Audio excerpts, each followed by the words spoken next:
Hello. It's me with the mockingbird again.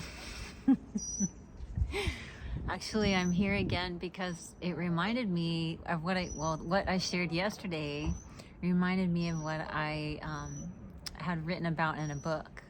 And that's my book. I published it in 2014. And it's a story I'll read to you about an astronaut. But the book is called A New Leaf, 12 Spiritual Truths for Starting Over. So it's a great book if you're going through a divorce, you just had a loss of a loved one, or maybe a relationship breakup, any kind of transition. It's a guidebook, how to deal with the present, the past, transform it so that it serves you, and then how to build a bright future. So I'm going to read a little bit from the book right now so you can get sort of a piggyback effect of what I shared yesterday about falling in love with the sound that irritates you. It's really all about transformation, right? How do we transform something that's negative feeling into something that feels good? And I think this example is so excellent. So here it goes. I'll read to you.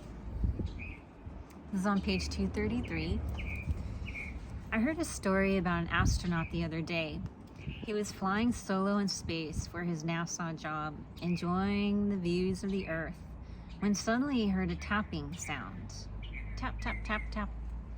It was so loud that it was terribly annoying to him. What made it worse was that he couldn't figure out where it was coming from. Hours went by with this sound constantly aggravating him, and then days. He feared he would go mad. He had nowhere to go, and his mission in space wouldn't be complete for another 23 days, right? So he's subjected to this sound, and he's trapped. How's he going to deal with it without going mad? Well, he knew he had to do something. He thought, what would happen if I fell in love with the sound? Wow, what a brilliant idea. So one day he decided to set an intention.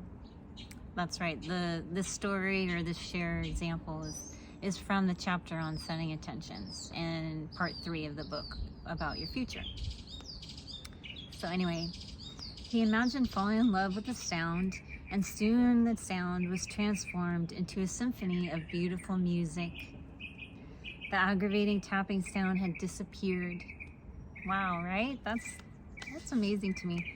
He sailed blissfully around space for the remainder of his mission, in love with the sound he imagined in his mind to be beautiful music. The reason this mental image worked for him was due to his ability to put so much positive energy into his imagination. So it's really also about the power of imagination that we all have, that ability, right?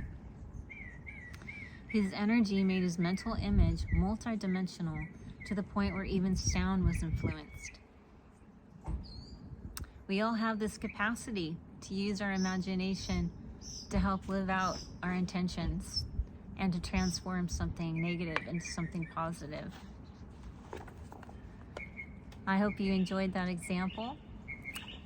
And tomorrow I'm going to piggyback again and talk about how energy and the vibration of sound can help influence what we want to intend for ourselves as well. Okay, I'll see you later.